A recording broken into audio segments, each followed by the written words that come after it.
인생은 저에게 항상 선택을 요구하지만 저는 지금까지 거부했었습니다. 병원 복도에 혼자 무릎 꿇고 있었습니다. 통장을 든 손이 멈추지 않고 떨렸습니다. 1년 반 동안 매달 빠져나간 돈 500만 원씩 6번, 그 다음엔 300만 원씩 10번. 제 여동생을 살린 건 남편이었습니다. 심장이 내려앉는 기분이었습니다. 저는 그를 사랑한 적도 없었고 그저 계약으로 여겼을 뿐인데 그는 혼자서 묵묵히 제 가족을 살리고 있었습니다. 복도 끝에서 들려오는 발소리에 숨을 삼켰습니다. 당신이라면 그 순간 어떻게 하셨겠습니까? 본 영상은 스토리를 재구성한 이야기입니다. 구독과 좋아요는 구독자님께 행운을 드립니다. 어디서 시청하고 계신지 지역을 댓글로 남겨주세요. 저는 사라 보즈코바입니다. 불가리아 로무라는 작은 마을에서 태어났습니다. 23살이었던 그의 봄, 제 인생이 송두리째 흔들렸습니다. 여동생 마르타가 백혈병 진단을 받았거든요.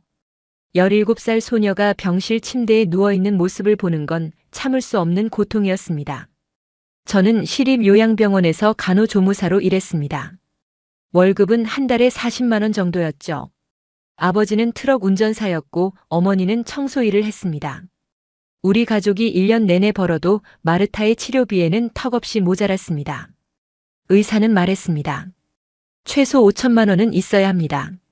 그것도 빨리요. 5천만 원. 그 숫자는 제게 절망 그 자체였습니다.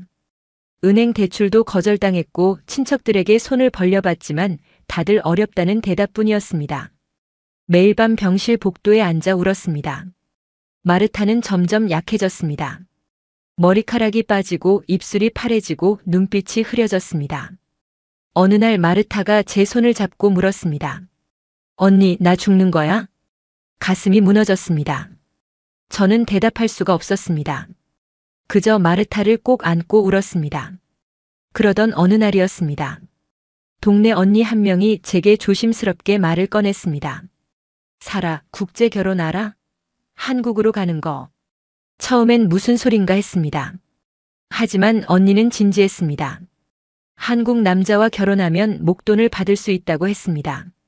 계약 조건에 따라 다르지만 최소 3천만 원에서 5천만 원까지도 가능하다고요.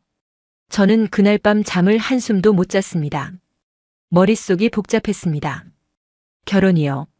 사랑도 없는 결혼을 한다는 게 말이 되나요? 하지만 마르타의 얼굴이 계속 떠올랐습니다.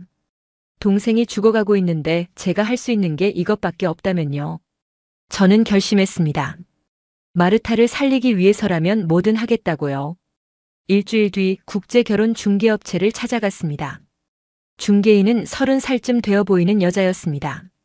그녀는 제 사진을 찍고 간단한 서류를 작성했습니다. 그리고 한국 남자 몇 명의 프로필을 보여줬습니다. 이 사람은 공장 사장이에요. 조건이 괜찮아요. 5천만 원 줄 수 있대요. 강현우, 35살. 경북 구미에서 철물 공장을 운영한다고 했습니다. 사진 속 그는 무표정했습니다. 웃는 얼굴도 아니고 그렇다고 무서운 인상도 아니었습니다. 그냥 평범한 한국 남자처럼 보였습니다. 이 사람이 조건을 제시했어요. 5천만 원. 대신 결혼 후 최소 3년은 같이 살아야 해요. 도망가면 안 돼요. 5천만 원. 마르타를 살릴 수 있는 돈이었습니다. 저는 고개를 끄덕였습니다. 중개인은 서류 한 장을 내밀었습니다. 여기 서명하세요. 결혼하면 돈은 일주일 안에 받을 수 있어요. 펜을 잡는 손이 떨렸습니다. 이게 맞는 선택일까요? 하지만 다른 방법은 없었습니다. 저는 서명했습니다. 그 순간 제 운명이 바뀌었습니다. 한 달 뒤 강현우에게서 연락이 왔습니다. 화상통화였습니다. 그는 짧게 말했습니다. 안녕하세요. 저는 강현우입니다. 한국에서 철물 공장 운영하고 있어요. 저는 어색하게 대답했습니다. 안녕하세요. 저는 사라입니다. 간호조무사로 일하고 있어요. 동생 치료비 때문에 힘드시죠? 걱정 마세요. 제가 약속은 지킵니다. 돈은 결혼하자마자 드릴게요. 그게 전부였습니다. 그는 많은 말을 하지 않았습니다. 하지만 그의 목소리엔 이상하게 안정감이 있었습니다. 저는 그날 밤 마르타에게 말했습니다. 마르타, 언니가 너 살릴게. 꼭 살릴 거야. 마르타는 눈물을 흘렸습니다. 언니 미안해. 언니 때문에 내가 이렇게 됐어. 아니야. 넌 아무 잘못 없어. 언니가 다 해결할게. 저도 울었습니다. 이게 시작이었습니다. 그리고 그때는 몰랐습니다. 이 선택이 제 인생을 완전히 바꿔놓을 거라는 걸요. 비행기 안에서 내내 불안했습니다. 12시간 동안 한숨도 못 잤습니다. 창밖으로 구름만 보이고 불가리아는 점점 멀어졌습니다. 인천공항에 도착했을 때 저는 한국어를 한마디도 할 줄 몰랐습니다. 입국 심사를 통과하고 나오니 강현우가 서 있었습니다. 사진에서 본 것보다 키가 컸습니다. 180cm는 되어 보였습니다. 그는 손을 흔들며 다가왔습니다. 오느라 힘들었죠. 짐 줄게요. 저는 캐리어를 그에게 넘겼습니다. 그는 말없이 걸어갔습니다. 차에 타자 그는 운전을 시작했습니다. 창밖으로 서울의 풍경이 지나갔습니다. 높은 건물들, 빠르게 달리는 차들, 네온 사인. 모든 게 낯설었습니다. 불가리아 로무는 인구 3만 명도 안 되는 작은 마을이었거든요. 여기는 사람도 차도 너무 많았습니다. 놀랐죠? 서울은 원래 이래요. 구미는 조용해요. 강현우가 말했습니다. 저는 고개만 끄덕였습니다. 2시간을 달려 구미에 도착했습니다. 생각보다 조용한 동네였습니다. 낮은 건물들과 조용한 거리. 서울과는 완전히 달랐습니다. 그는 작은 주택 앞에 차를 세웠습니다. 여기가 우리 집이에요. 크진 않지만 살만해요. 문을 열고 들어가니 한 분이 앉아 계셨습니다. 시어머니였습니다. 60대쯤 되어 보이는 분이었습니다. 그분은 저를 위아래로 훑어보더니 차갑게 말했습니다. 들어와요. 저는 인사를 했습니다. 안녕하세요. 시어머니는 대꾸하지 않았습니다. 그냥 방을 가리켰습니다. 강현우가 제 짐을 들고 방으로 안내했습니다. 방은 작았습니다. 침대 하나, 옷장 하나, 작은 책상 하나. 그게 전부였습니다. 벽지는 오래되어 보였고 창문 밖으로는 좁은 골목이 보였습니다. 여기서 지내세요. 불편한 거 있으면 말해요. 그는 나가려다 멈춰 섰습니다. 참, 내일부터 한국어 선생님 오세요. 배워야 해요. 여기서 살려면요. 네, 알겠습니다. 문이 닫혔습니다. 저는 침대에 앉았습니다. 갑자기 눈물이 났습니다. 여기가 제 집이라니. 믿기지 않았습니다. 창밖을 보니 어둠이 내려앉고 있었습니다. 불가리아 집 생각이 났습니다. 엄마, 아빠, 마르타. 모두 보고 싶었습니다. 핸드폰을 꺼내 엄마에게 전화했습니다. 엄마, 나 한국 도착했어. 살아, 괜찮아? 거기 사람들 좋아? 응, 괜찮아. 걱정하지 마. 거짓말이었습니다. 하나도 괜찮지 않았습니다. 하지만 엄마를 걱정시키고 싶지 않았습니다. 마르타는 어때? 의사 선생님이 치료비 들어오면 바로 시작한다고 했어. 살아, 정말 고마워. 엄마, 나 괜찮아. 마르타 꼭 살리자. 전화를 끊고 나니 더 외로웠습니다. 저는 베개에 얼굴을 묻고 울었습니다. 다음 날 아침 시어머니가 아침상을 차렸습니다. 김치찌개, 밥, 김, 계란말이. 낯선 음식들이었습니다. 저는 김치를 한 입 먹었습니다. 너무 매웠습니다. 입안이 불타는 것 같았습니다. 얼굴이 빨개졌습니다. 시어머니는 그 모습을 보고 혀를 찼습니다. 어휴, 김치도 못 먹어. 한국 사람 되려면 멀었네. 강현우가 물을 건넸습니다. 천천히 적응해요. 처음엔 다 그래요. 저는 물을 마셨습니다. 하지만 입안이 계속 얼얼했습니다.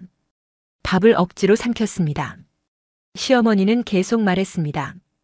외국 며느리 들이면 이래.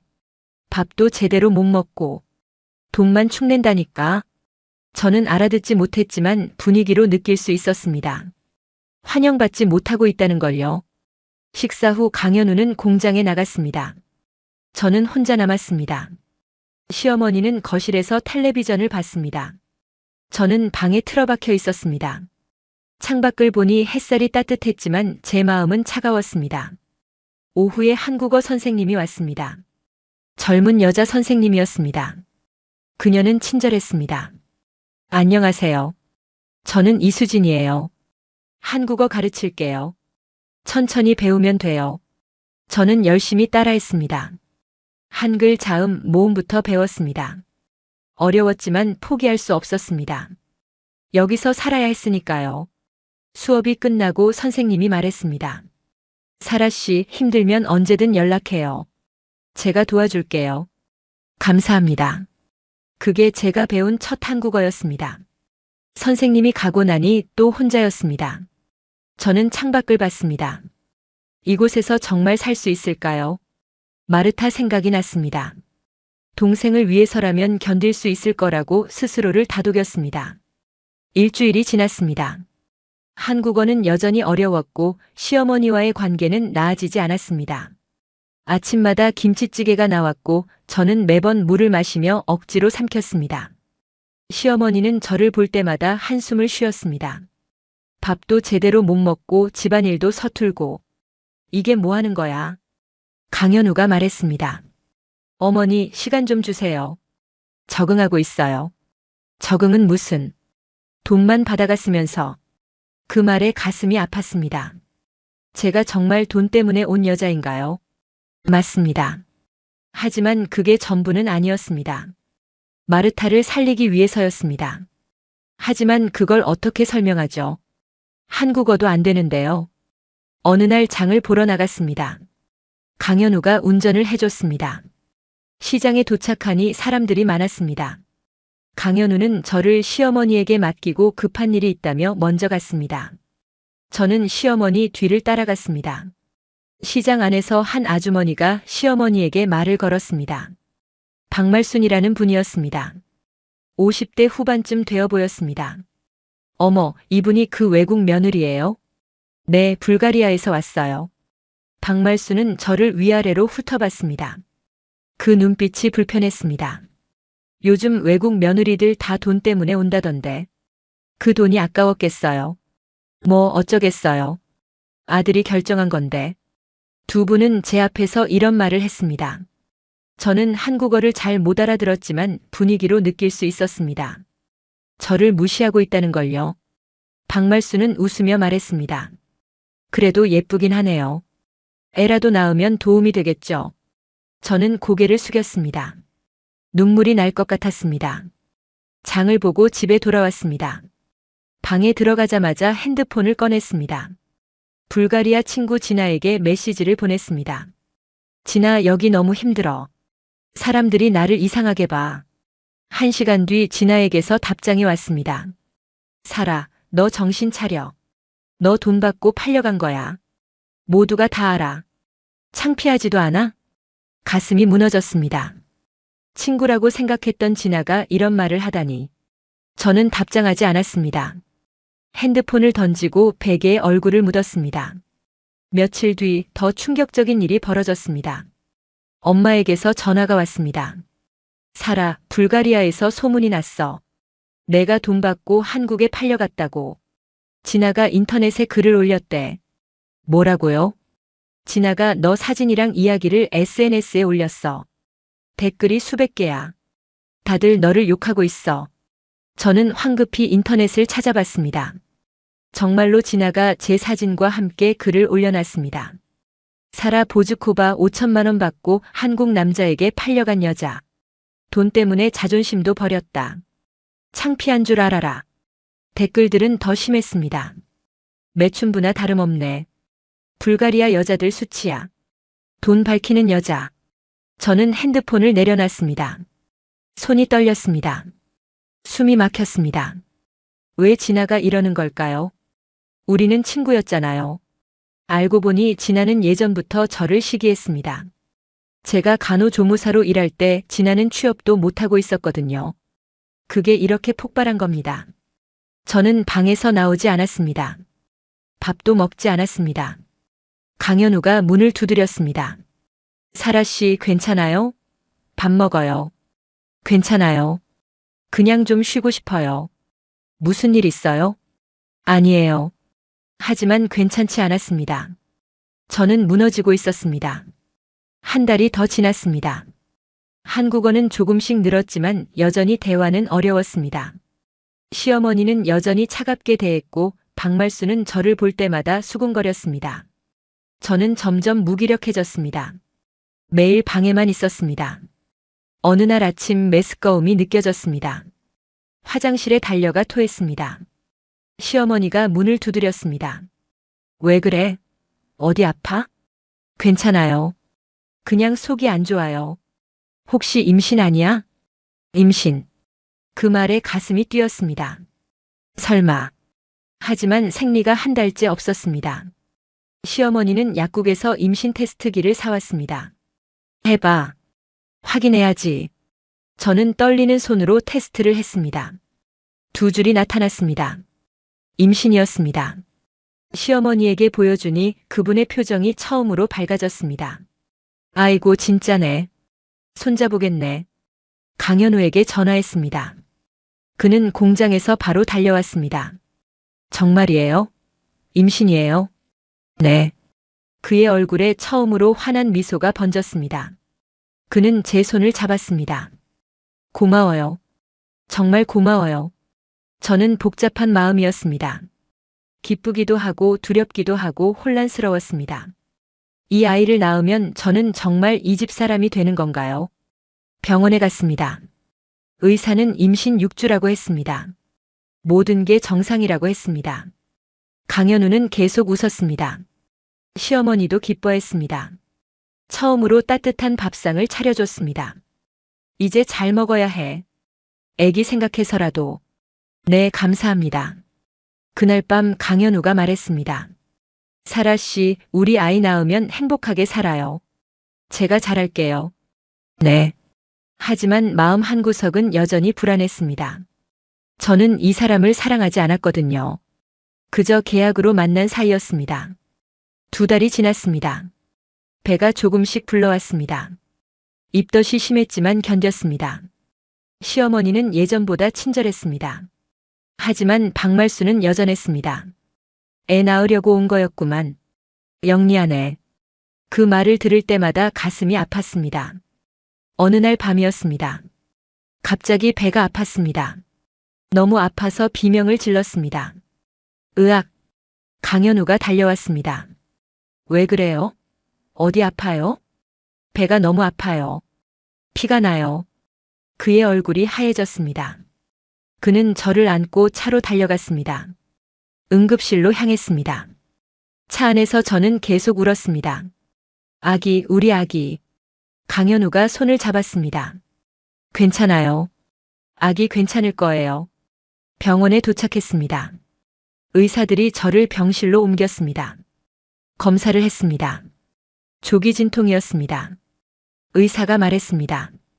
지금 입원해야 합니다. 조심하지 않으면 유산될 수 있어요. 저는 병실 침대에 누웠습니다.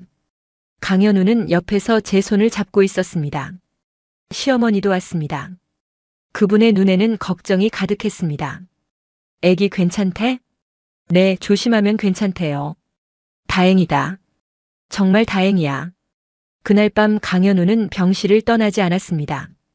의자에 앉아서 저를 지켰습니다. 저는 그의 얼굴을 봤습니다. 피곤해 보였지만 눈빛은 따뜻했습니다. 그 순간 처음으로 느꼈습니다. 이 사람이 정말 저를 걱정하고 있다는 걸요. 병원에서 일주일을 보냈습니다. 매일 검사를 받았고 약을 먹었고 침대에 누워만 있었습니다. 하지만 놀라운 건 한국의 의료 시스템이었습니다. 불가리아에서는 상상도 못할 정도로 체계적이었거든요. 간호사들은 2시간마다 와서 체크했습니다. 의사는 매일 아침 상태를 확인했습니다. 초음파로 아기를 보여줬습니다. 작은 심장이 뛰고 있었습니다. 저는 그 모습을 보고 울었습니다. 아기 건강해요. 잘 자라고 있어요. 의사가 말했습니다. 강현우도 울었습니다. 그는 제 손을 꼭 잡았습니다. 불가리아에서 마르타가 치료받을 때를 생각했습니다. 낡은 병원, 부족한 의료진, 느린 시스템. 마르타는 몇 달을 기다려야 했습니다. 하지만 여기는 달랐습니다. 모든 게 빠르고 정확했습니다. 간호사 한 분이 특히 친절했습니다. 김은이라는 분이었습니다. 40대쯤 되어 보였습니다. 사라 씨, 한국 처음이죠? 힘들죠? 네, 많이 힘들어요. 괜찮아요. 다들 처음엔 그래요. 시간 지나면 적응돼요. 감사합니다. 김은희 간호사는 제게 한국 음식을 가져다 줬습니다. 매운 것 말고 제가 먹을 수 있는 것들로요. 미역국, 호박죽, 과일. 따뜻했습니다. 입덧할 때는 이런 거 먹어야 해요. 애기한테도 좋고. 정말 감사합니다. 강현우는 매일 왔습니다. 공장 일이 끝나면 바로 병원으로 달려왔습니다. 과일을 깎아주고 책을 읽어주고 그냥 옆에 앉아 있어 줬습니다. 말은 많지 않았지만 그의 존재가 위로가 됐습니다. 시어머니도 왔습니다. 밑반찬을 만들어서 가져왔습니다. 병원 음식만 먹으면 안 돼. 집밥이 최고야. 감사합니다, 어머님. 뭘? 우리 손자 엄마인데. 그 말에 가슴이 뭉클했습니다. 처음으로 어머님이라고 불렀습니다. 시어머니는 잠깐 당황한 표정을 지었다가 작게 미소 지었습니다. 일주일 뒤 퇴원했습니다. 의사가 말했습니다. 조심하세요. 무거운 거 들지 말고 스트레스 받지 말고 푹 쉬세요. 네, 알겠습니다. 집에 돌아왔습니다. 방이 깨끗했습니다. 시어머니가 청소를 해놓으셨더군요. 침대에 새 이불도 깔려 있었습니다. 푹 쉬어. 필요한 거 있으면 말해. 감사합니다.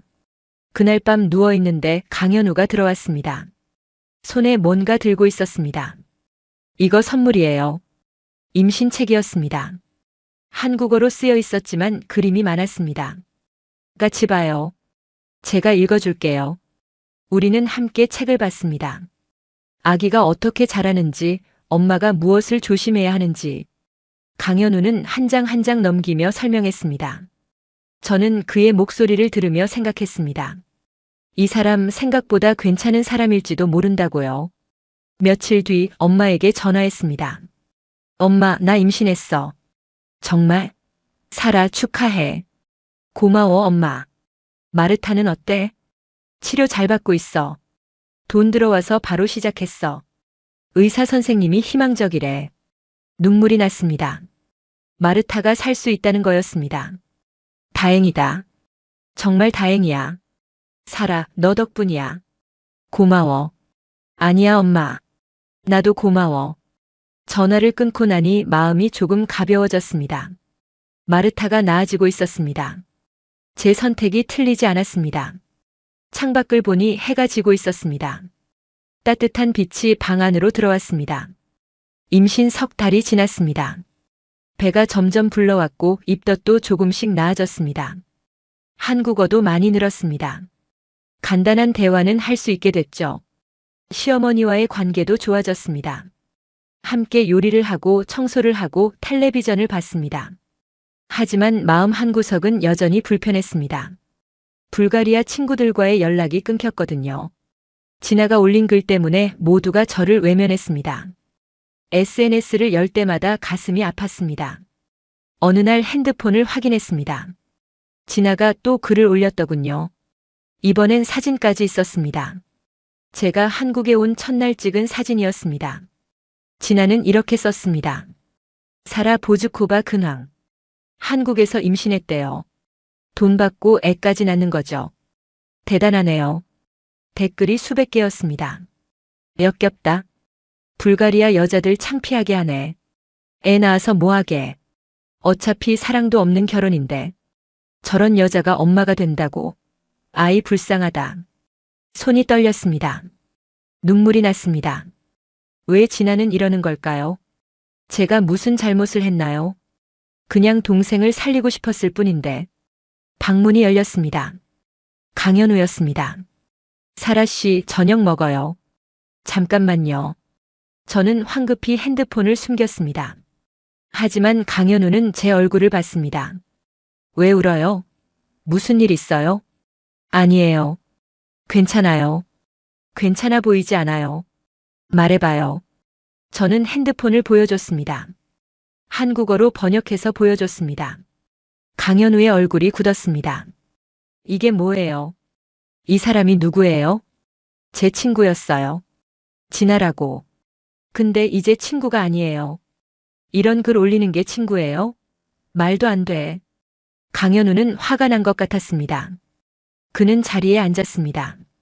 사라 씨, 들어봐요. 이 사람들 말은 중요하지 않아요. 여기서 우리가 어떻게 사는지가 중요한 거예요. 하지만 모두가 저를 욕해요. 돈 받고 팔렸다고. 창피하다고.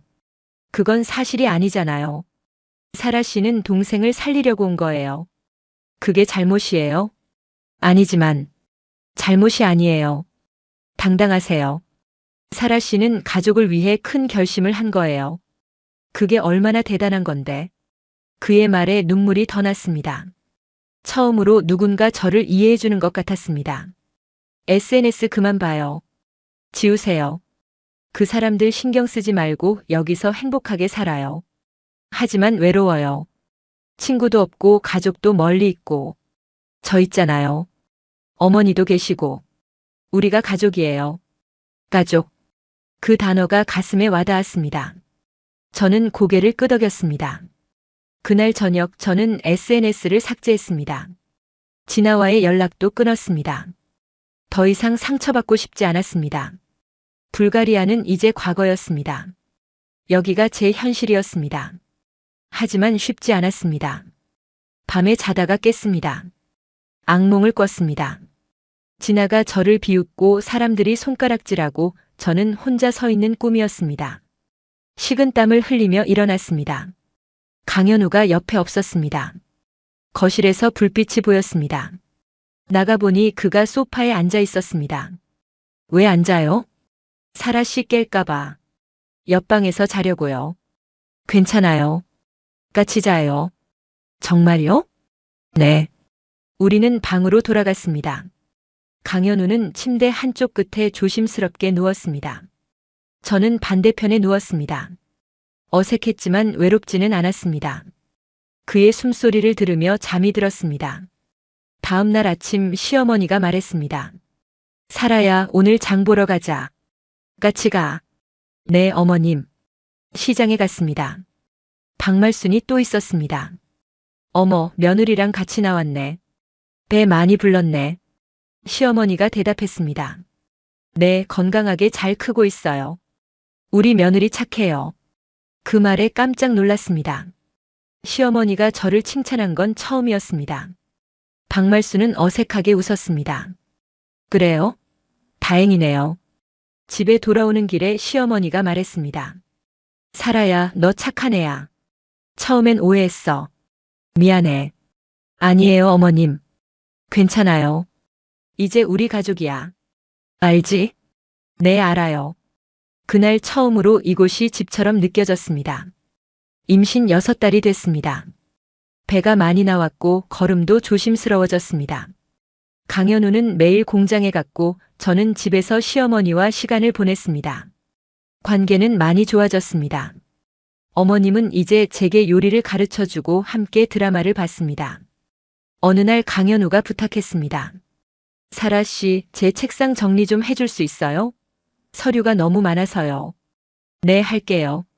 그는 공장에 갔고 저는 책상을 정리하기 시작했습니다. 서류를 정리하다가 통장 하나를 발견했습니다. 궁금해서 펼쳐봤습니다. 그리고 그 순간 세상이 멈췄습니다. 통장에는 해외 송금 내역이 가득했습니다. 불가리아로 보낸 돈이었습니다. 날짜를 확인했습니다. 1년 반 전부터 시작됐더군요. 제가 한국에 오기 전부터였습니다. 처음 6달은 매달 500만 원씩, 그 다음 1년은 매달 300만 원씩, 총 금액을 계산했습니다. 5천만 원이 훨씬 넘었습니다. 6천만 원 정도였습니다. 손이 떨렸습니다. 이게 뭐죠? 강현우는 왜 이렇게 많은 돈을 보낸 걸까요? 결혼할 때 5천만 원을 준다고 했는데 실제로는 더 많이 보낸 겁니다. 그것도 꾸준히 매달. 엄마에게 전화했습니다. 엄마, 질문 있어. 왜? 무슨 일이야? 마르타 치료비 어떻게 냈어? 응? 한국 정부에서 지원해줬잖아. 남편이 그렇게 말했다며. 한국 정부 지원. 거짓말이었습니다. 강현우가 자기 돈으로 보낸 거였습니다. 그리고 엄마에게는 정부 지원이라고 둘러댄 겁니다. 엄마 얼마나 받았어? 총 금액이 얼마야? 한 6천만 원 정도? 처음에 많이 왔고 그 다음엔 조금씩 왔어. 덕분에 마르타 완치됐잖아. 6천만 원. 통장 금액과 정확히 일치했습니다. 왜? 무슨 문제 있어? 아니, 그냥 궁금해서. 고마워, 엄마. 전화를 끊었습니다. 저는 통장을 들고 그대로 주저앉았습니다. 머리가 복잡했습니다. 강현우는 왜 이런 거짓말을 한 걸까요? 왜 정부 지원이라고 둘러댄 걸까요? 제가 부담스러워할까봐? 아니면 다른 이유가 있는 걸까요? 그리고 또 다른 생각이 들었습니다. 6천만 원. 그 돈은 어디서 난 걸까요? 강현우는 작은 철물 공장을 운영합니다. 그렇게 큰 돈을 쉽게 벌 수 있는 사람이 아니었습니다. 저는 화가 났습니다. 동정이었나요? 불쌍한 외국 여자를 도와주려고 한 거였나요? 저는 자선 대상이 아니었습니다. 동정으로 결혼한 거라면 그건 더 모욕적이었습니다. 강현우가 퇴근했습니다. 저는 거실에 앉아 기다렸습니다. 통장을 테이블 위에 놨습니다. 다녀왔어요. 저녁은 그는 통장을 봤습니다. 얼굴이 굳었습니다. 이게 뭐예요? 사라 씨, 들어봐요. 설명해 주세요. 왜 이렇게 많은 돈을 보냈어요? 그것도 1년 반 동안이나? 그는 자리에 앉았습니다. 한숨을 쉬었습니다. 들키고 말았네요. 들키다니요? 숨긴 거예요? 네. 숨겼어요. 왜요? 사라 씨가 부담스러워할까 봐요. 부담이요? 네. 사라 씨는 5천만 원 때문에 한국에 왔잖아요. 근데 제가 더 많이 보냈다는 걸 알면 빚진 것 같아서 힘들어할 것 같았어요. 그래서 정부 지원이라고 거짓말한 거예요? 네. 그게 편할 것 같았어요. 사라 씨 가족들도 부담 안 느끼게요. 저는 말문이 막혔습니다. 동정이 아니었습니다. 배려였습니다. 제가 편하게 살 수 있도록 거짓말을 한 겁니다. 그 돈은 어디서 났어요? 그렇게 많은 돈을. 공장 돈이요. 그리고 제 저축이요. 다 썼어요. 다요? 네. 근데 괜찮아요. 다시 모으면 되니까. 눈물이 났습니다. 이 사람은 자기 전 재산을 저를 위해 쓴 겁니다. 아무 조건 없이 대가도 바라지 않고. 왜요? 왜 그렇게까지 해줬어요? 강현우는 제 눈을 봤습니다. 사라 씨 프로필 봤을 때 사진 속 눈빛이 간절했어요. 동생을 살리고 싶어 하는 마음이 느껴졌어요. 저도 가족이 있으니까 그 마음 알아요. 그리고 솔직히 저도 외로웠어요. 아내가 필요했어요. 근데 사랑보다 먼저 필요했던 건 서로 의지할 수 있는 사람이었어요. 그의 목소리가 떨렸습니다. 사라 씨는 계약으로 왔지만 저한테는 가족이에요. 진짜 가족. 저는 울었습니다. 그동안 제가 얼마나 오해했는지. 강현우는 동정이 아니었습니다. 진심이었습니다. 미안해요. 제가 오해했어요. 아니에요. 제가 말을 안 해서 그래요. 저는 그에게 다가갔습니다. 처음으로 제 발로 다가갔습니다. 그리고 안겼습니다. 강현우는 잠깐 놀랐지만 저를 안아줬습니다. 고마워요. 정말 고마워요. 천만에요. 그날 밤 우리는 처음으로 진짜 대화를 했습니다. 서로의 과거, 꿈, 두려움에 대해 이야기했습니다. 강현우는 어렸을 때 아버지를 잃었다고 했습니다. 홀어머니 밑에서 자랐고 공장을 물려받아 힘들게 운영했다고요. 그래서 가족이 얼마나 소중한지 알아요. 사라 씨가 동생을 위해 여기 온 마음 진심으로 존경해요. 저는 처음으로 이 사람을 존경했습니다. 그리고 조금씩, 아주 조금씩 사랑이 싹트고 있었습니다. 다음 날 아침 저는 엄마에게 전화했습니다. 진실을 말해야 할 것 같았습니다. 엄마. 사라, 왜? 목소리가 왜 그래? 엄마, 말할 게 있어. 마르타 치료비 말이야. 응, 왜? 그거 한국 정부 지원이 아니었어. 뭐라고?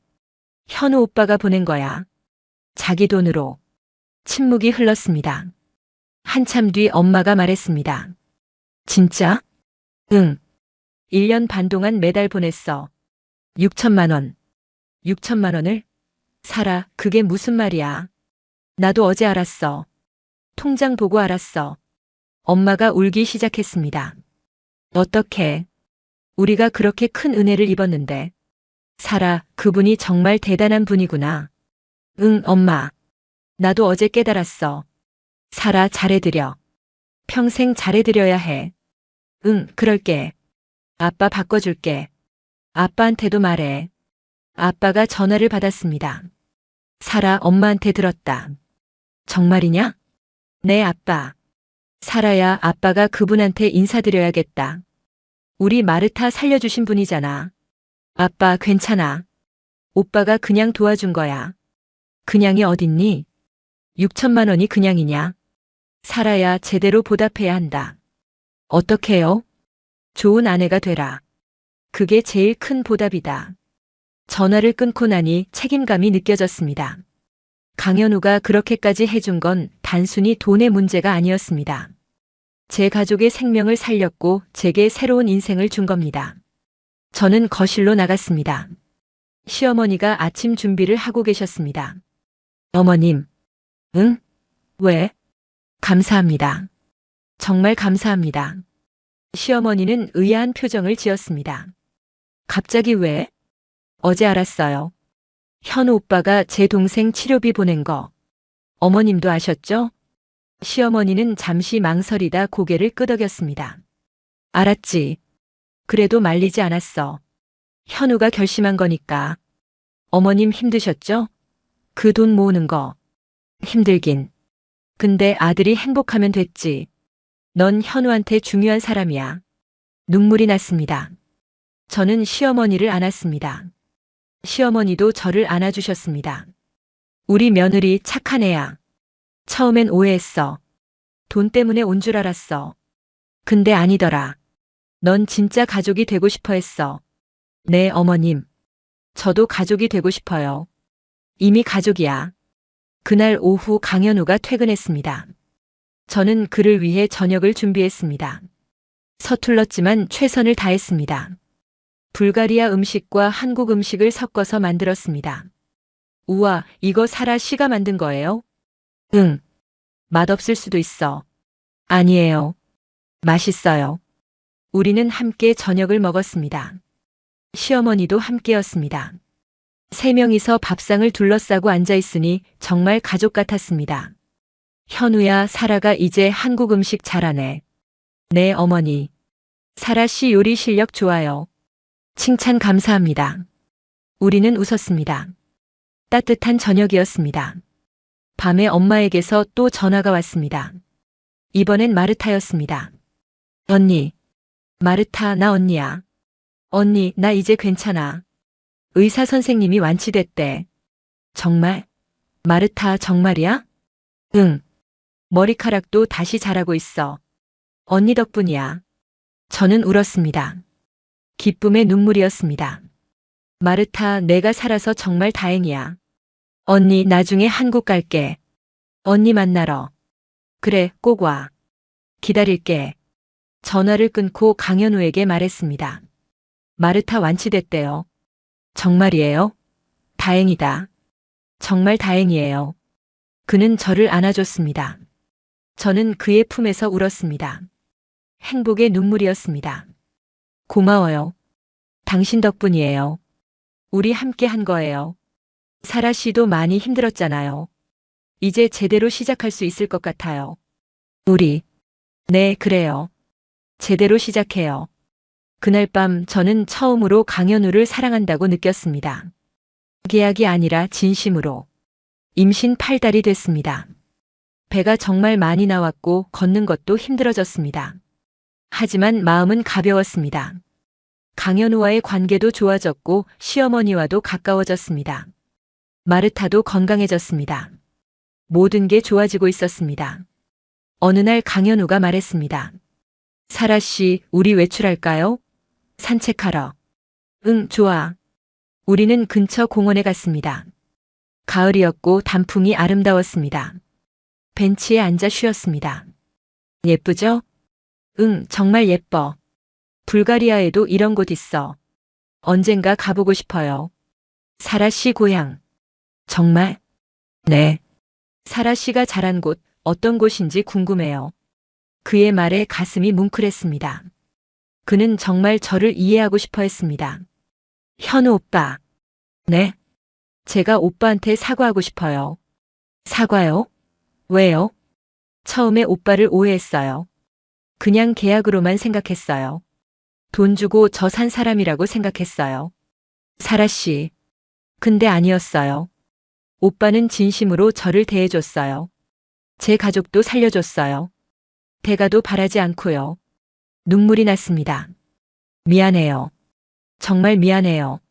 저는 벤치에서 일어나 무릎을 꿇었습니다.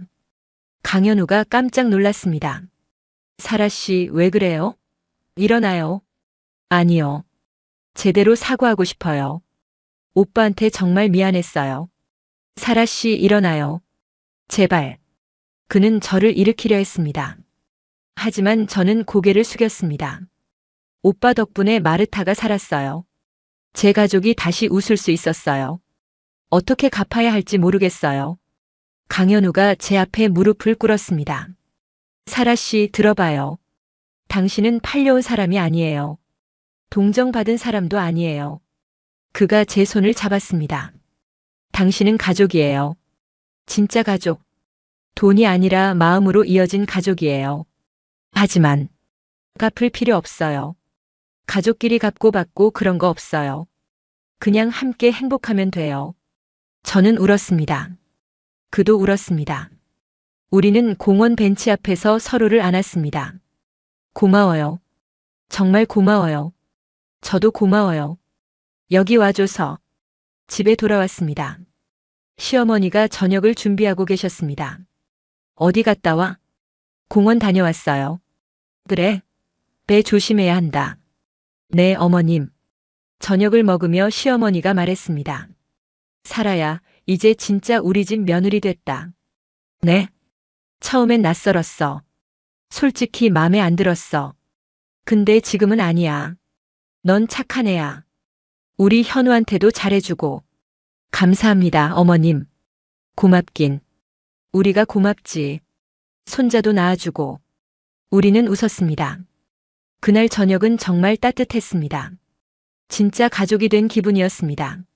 며칠 뒤 박말순을 시장에서 마주쳤습니다. 그녀는 여전히 저를 이상하게 봤습니다. 아이고, 배 많이 불렀네. 네, 곧 태어나요. 애 낳으면 힘들 텐데. 혼자 키울 수 있겠어? 시어머니가 대답했습니다. 혼자 아니에요. 우리가 도와줘요. 우리 며느리 잘해요. 박말순은 놀란 표정을 지었습니다. 어머, 며느리 자랑하시네요. 당연하죠. 우리 며느리 자랑스러워요. 저는 시어머니를 봤습니다. 그분은 웃고 계셨습니다. 제 손을 잡아주셨습니다. 가슴이 뭉클했습니다. 집으로 돌아오는 길에 시어머니가 말했습니다. 사라야, 이제 신경 쓰지 마. 남들 말은 중요하지 않아. 네, 어머님. 우리끼리 행복하면 돼. 알지? 네, 알아요. 그날 밤 강현우에게 말했습니다. 오빠, 저 이제 행복해요. 저도요. 오빠 만나서 정말 다행이에요. 저도 사라 씨 만나서 다행이에요. 우리는 손을 잡았습니다. 그리고 아기가 찼습니다. 우리는 배를 만지며 웃었습니다. 새로운 생명이 곧 태어날 겁니다. 우리 가족이 완성되는 겁니다. 임신 9달이 됐습니다. 출산 예정일이 한 달 남았습니다. 어느 날 강현우가 말했습니다. 사라 씨, 부모님 모셔올까요? 한국으로. 정말요? 그럴 수 있어요? 네. 비행기표 제가 끊어드릴게요. 손자 보시게 해야죠. 고마워요. 정말 고마워요. 일주일 뒤 부모님이 도착했습니다. 인천공항에 마중 나갔습니다. 엄마와 아빠가 나왔습니다. 마르타도 함께였습니다. 완전히 건강해진 모습이었습니다. 엄마, 아빠, 마르타. 저는 달려가서 안겼습니다. 다들 울었습니다. 사라, 배 정말 많이 불렀구나. 응, 엄마. 곧 나아. 마르타, 너 정말 건강해졌구나. 응, 언니. 나 이제 괜찮아. 강현우가 인사했습니다. 안녕하세요. 저는 강현우입니다. 아빠가 강현우를 봤습니다. 그리고 갑자기 무릎을 꿇었습니다. 제발 일어나세요. 강현우가 황급히 아빠를 일으키려 했습니다. 제 딸과 제 작은 딸을 살려주셨습니다. 어떻게 감사해야 할지 모르겠습니다. 아니에요. 저는 당연한 일을 했을 뿐이에요. 당연하지 않습니다. 당신은 우리 가족의 은인입니다. 아빠는 울었습니다. 엄마도 울었습니다. 저도 울었습니다. 강현우도 눈시울이 붉어졌습니다. 집에 도착했습니다. 시어머니가 음식을 준비해 놓으셨습니다. 불가리아 부모님을 위해 특별히 신경 쓰신 게 보였습니다. 어서 오세요. 멀리서 오느라 힘드셨죠? 감사합니다. 정말 감사합니다. 우리는 함께 저녁을 먹었습니다. 두 가족이 한 상에 앉아 있으니 신기했습니다. 언어는 달랐지만 마음은 통했습니다. 며칠 동안 부모님을 모시고 여기저기 다녔습니다. 서울도 가고 경주도 갔습니다. 아빠는 한국의 발전상에 놀라워했습니다. 대단하구나. 정말 대단해. 아빠, 여기 사람들 친절해. 그래. 좋은 나라야. 엄마는 시어머니와 친해졌습니다. 언어가 안 통해도 손짓 발짓으로 대화했습니다. 함께 요리도 하고 시장도 갔습니다. 어느 날 마르타가 말했습니다. 언니, 나도 나중에 한국에서 살고 싶어. 정말? 응. 여기 좋아. 사람들도 좋고 시스템도 좋고. 그래, 마르타. 나중에 와. 언니가 도와줄게. 고마워, 언니. 일주일이 지났습니다. 부모님은 한국이 마음에 드신다고 했습니다. 특히 의료 시스템과 안전에 감동하셨습니다. 살아야 여기 살아. 좋은 나라야. 응, 아빠. 나 여기서 행복해. 다행이다. 처음엔 걱정했는데 현우가 좋은 사람이구나. 응. 정말 좋은 사람이야. 출국 전날 밤 아빠가 강현우를 불렀습니다. 현우 씨. 네, 장인어른. 제대로 인사하지 못했습니다. 정말 감사합니다. 아빠는 또 무릎을 꿇으려 했습니다. 강현우가 말렸습니다. 안 돼요. 가족끼리 그러시면 안 돼요. 가족이라니요. 네. 우린 이제 가족이에요. 국경이 달라도 가족이에요. 아빠는 울었습니다. 엄마도 울었습니다. 강현우를 안았습니다. 좋은 사위 만나서 다행입니다. 다음 날 공항에서 배웅했습니다. 헤어지는 게 슬펐지만 또 만날 수 있다는 걸 알았습니다. 살아야 건강하게 나아. 응, 엄마. 걱정하지 마. 마르타, 너도 건강해야 해. 응, 언니. 사랑해. 비행기가 떠났습니다. 저는 손을 흔들었습니다. 눈물이 났지만 슬프지 않았습니다. 행복한 눈물이었습니다. 차 안에서 강현우가 말했습니다. 장인어른 장모님 좋은 분들이에요. 그렇죠? 우리 부모님 좋으시죠? 네. 그리고 마르타도 정말 건강해졌네요. 오빠 덕분이에요. 우리 덕분이에요. 그는 웃었습니다. 저도 웃었습니다. 우리는 집으로 돌아갔습니다. 이제 곧 아기가 태어날 겁니다. 새로운 시작이었습니다. 출산 예정일 이틀 전이었습니다. 갑자기 진통이 시작됐습니다. 오빠, 아기 나올 것 같아. 지금요? 병원 가요. 우리는 급히 병원으로 갔습니다. 진통이 점점 심해졌습니다. 분만실에 들어갔습니다. 강현우가 손을 잡아줬습니다. 힘내요. 조금만 참아요. 아파요. 알아요. 조금만 더. 12시간이 지났습니다. 진통이 극심했습니다. 하지만 견뎠습니다. 그리고 마침내 아기가 태어났습니다. 으앙. 아기의 울음소리였습니다. 의사가 말했습니다. 건강한 딸입니다. 축하합니다. 딸. 저는 딸을 낳았습니다. 간호사가 아기를 제 품에 안겨줬습니다. 작고 예쁜 아기였습니다. 눈물이 났습니다. 우리 딸. 강현우도 울었습니다. 예쁘다. 정말 예뻐요. 이름 뭐로 할까요? 사라 씨가 지어요. 저요? 네. 엄마가 짓는 게 좋죠. 저는 생각했습니다. 그리고 떠올랐습니다. 소피아. 소피아 강. 어때요? 소피아. 좋아요. 정말 좋아요. 소피아는 불가리아 수도 이름이기도 하고 지혜라는 뜻도 있었습니다. 두 문화를 이어주는 이름이었습니다. 며칠 뒤 퇴원했습니다. 집에 돌아오니 시어머니가 미역국을 끓여 놓으셨습니다. 산모는 미역국 먹어야 해. 감사합니다, 어머님. 우리 손녀 정말 예쁘구나. 시어머니는 소피아를 안고 웃으셨습니다. 한 달이 지났습니다. 육아는 힘들었지만 행복했습니다. 밤에 소피아가 울면 강현우가 일어나서 달랬습니다. 시어머니는 낮에 도와주셨습니다. 우리는 함께 아기를 키웠습니다. 어느 날 엄마에게서 택배가 왔습니다. 불가리아 전통 옷과 음식이었습니다. 엄마가 보낸 거였습니다. 편지도 함께 있었습니다. 사라에게, 소피아에게 입혀줘. 할머니가 보낸 거야. 사랑한다. 눈물이 났습니다. 소피아에게 불가리아 옷을 입혔습니다. 정말 예뻤습니다. 사진을 찍어서 엄마에게 보냈습니다. 시어머니가 말했습니다. 예쁘네. 불가리아 옷도 예쁘구나. 네, 어머님. 우리 전통 옷이에요. 좋다. 두 나라 옷 다 입혀야지. 그날부터 소피아는 한국 옷과 불가리아 옷을 번갈아 입었습니다. 두 문화가 하나로 어우러졌습니다. 석 달이 지났습니다. 소피아는 무럭무럭 자랐습니다. 어느 날 강현우가 제안했습니다. 사라 씨, 우리 집들이 할까요? 친구들 초대하고. 좋아요. 집들이 날 많은 사람이 왔습니다. 강현우의 친구들, 시어머니의 친구들, 한국어 선생님 이수진도 왔습니다. 박말순도 왔습니다. 저는 음식을 준비했습니다. 한국 음식과 불가리아 음식을 섞어서 만들었습니다. 김치찌개, 불고기, 그리고 불가리아 전통 요리 바니차와 쇼프스카 샐러드. 우와, 이게 불가리아 음식이에요? 네, 제가 만들었어요. 맛있네요.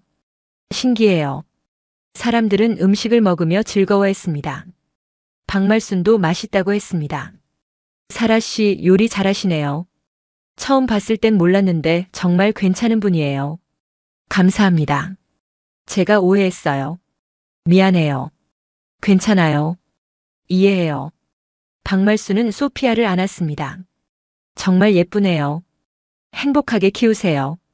네, 그럴게요. 집들이가 끝나고 모두 돌아갔습니다. 저는 설거지를 하고 있었습니다. 강현우가 뒤에서 안아줬습니다. 고생했어요. 아니에요. 즐거웠어요. 행복해요? 네. 정말 행복해요. 저도요. 우리는 거실로 갔습니다. 소피아가 자고 있었습니다. 시어머니도 소파에서 주무시고 계셨습니다. 평화로운 밤이었습니다. 창밖을 보니 달이 떠 있었습니다. 저는 생각했습니다. 1년 전만 해도 저는 불가리아에서 절망하고 있었습니다. 하지만 지금은 한국에서 행복했습니다. 새로운 가족과 함께 새로운 인생을 살고 있었습니다. 오빠, 제가 한국에 와서 정말 다행이에요. 저도 사라 씨 만나서 정말 다행이에요. 사랑해요. 저도 사랑해요. 처음으로 사랑한다고 말했습니다. 진심이었습니다. 강현우도 웃으며 대답했습니다. 우리는 서로를 안았습니다. 여기가 진짜 우리 집이었습니다. 소피아가 2살이 됐습니다. 말도 하고 걸어다니고 장난치는 귀여운 아이로 자랐습니다. 저는 이제 한국어를 유창하게 했습니다. 한국 생활에도 완전히 적응했습니다. 어느 날 구미 다문화센터에서 연락이 왔습니다. 사라 씨, 우리 센터에서 강사로 일하실 생각 없으세요? 강사요? 네. 새로운 외국인 며느리들을 도와주는 거예요. 사라 씨 경험이 많은 도움이 될 것 같아서요. 저는 생각했습니다. 제가 다른 사람을 도울 수 있다면 그것도 의미 있는 일일 것 같았습니다. 해볼게요. 정말요? 감사합니다. 다음 주부터 센터에서 일하기 시작했습니다. 제 역할은 새로운 외국인 여성들에게 한국 생활을 가르치는 거였습니다. 언어, 문화, 육아, 가족관계 등 제가 겪었던 모든 것들이었습니다. 첫날 5명의 여성이 있었습니다. 베트남, 필리핀, 캄보디아, 우즈베키스탄, 몽골에서 온 분들이었습니다. 모두 젊고 불안해 보였습니다. 예전의 제 모습이었습니다. 안녕하세요. 저는 사라예요. 불가리아에서 왔어요. 모두 저를 봤습니다. 저도 여러분처럼 이곳에 왔어요. 4년 전이요. 처음엔 정말 힘들었어요. 말도 안 통하고 음식도 낯설고 사람들 눈치도 봤어요. 여성들이 고개를 끄덕였습니다. 하지만 지금은 행복해요. 여기가 제 집이에요. 여러분도 그렇게 될 수 있어요. 한 여성이 손을 들었습니다. 베트남에서 온 응우옌이라는 분이었습니다. 선생님, 저는 시어머니가 무서워요. 항상 화내세요. 저도 그랬어요. 처음엔 제 시어머니도 차가우셨어요. 어떻게 좋아지셨어요? 시간이 필요해요. 그리고 진심이 필요해요. 제가 진심으로 가족이 되고 싶다는 걸 보여드렸어요. 어떻게요? 작은 것부터요. 아침 일찍 일어나서 인사하고 설거지 도와드리고 한국어 열심히 배우고. 그런 모습을 보시면 마음이 열려요. 다른 여성이 물었습니다. 필리핀에서 온 마리아였습니다. 선생님, 저는 외로워요. 친구가 없어요. 저도 그랬어요. 고향 친구들은 저를 이해하지 못했어요. 심지어 욕했어요. 어떻게 극복하셨어요? 여기서 새 친구를 만들었어요. 다문화센터, 교회, 시장. 어디든 가서 사람들을 만났어요. 처음엔 어색하지만 계속하면 친구가 생겨요. 수업이 끝나고 응우옌이 다가왔습니다. 선생님, 저 힘내볼게요. 그래요. 화이팅! 몇 달이 지났습니다. 센터 일이 보람 있었습니다. 제가 가르친 여성들이 하나둘 한국 생활에 적응했습니다. 웃는 얼굴이 많아졌습니다. 어느 날 응우옌이 말했습니다. 선생님, 제 시어머니가 요즘 좋아지셨어요. 어제 제 손 잡아주셨어요. 정말? 다행이다. 선생님 말씀대로 했어요. 진심으로 대하니까 통하더라고요. 잘했어요. 계속 그렇게 해요. 센터 일을 하면서 저는 깨달았습니다. 제 경험이 다른 사람에게 도움이 된다는 걸요. 제가 겪었던 고통이 헛되지 않았다는 걸요. 소피아는 어린이집에 다니기 시작했습니다. 한국어와 불가리아어를 섞어서 썼습니다. 이중언어 아이였습니다. 저는 매일 불가리아어로 이야기했고 강현우는 한국어로 이야기했습니다. 엄마, 오늘 어린이집에서 그림 그렸어. 정말? 뭐 그렸어? 우리 가족. 엄마, 아빠, 할머니, 나. 우와, 예쁘다. 소피아는 웃었습니다. 밝고 건강한 아이로 자라고 있었습니다. 어느 날 강현우가 말했습니다. 사라 씨, 불가리아 가볼까요? 소피아 데리고. 정말요? 네. 장인어른 장모님 보고 싶어요. 소피아도 외할머니 외할아버지 만나야죠. 고마워요. 정말 고마워요. 여름에 우리는 불가리아에 갔습니다. 부모님은 소피아를 보고 울었습니다. 우리 외손녀 정말 예쁘구나. 할머니. 소피아는 할머니를 안았습니다. 마르타도 완전히 건강해져서 대학에 다니고 있었습니다. 언니, 소피아 정말 예뻐. 고마워, 마르타. 우리는 2주 동안 불가리아에 있었습니다. 제 고향을 강현우에게 보여줬습니다. 소피아는 할머니, 할아버지와 시간을 보냈습니다. 행복한 시간이었습니다.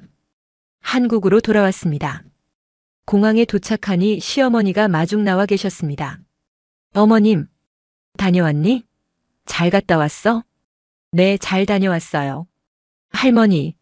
소피아가 시어머니를 안았습니다. 시어머니는 웃으셨습니다. 우리 손녀 보고 싶었지. 차를 타고 집으로 갔습니다. 창밖으로 구미거리가 보였습니다. 익숙한 풍경이었습니다. 저는 생각했습니다. 여기가 집이구나. 진짜 집. 집에 도착했습니다.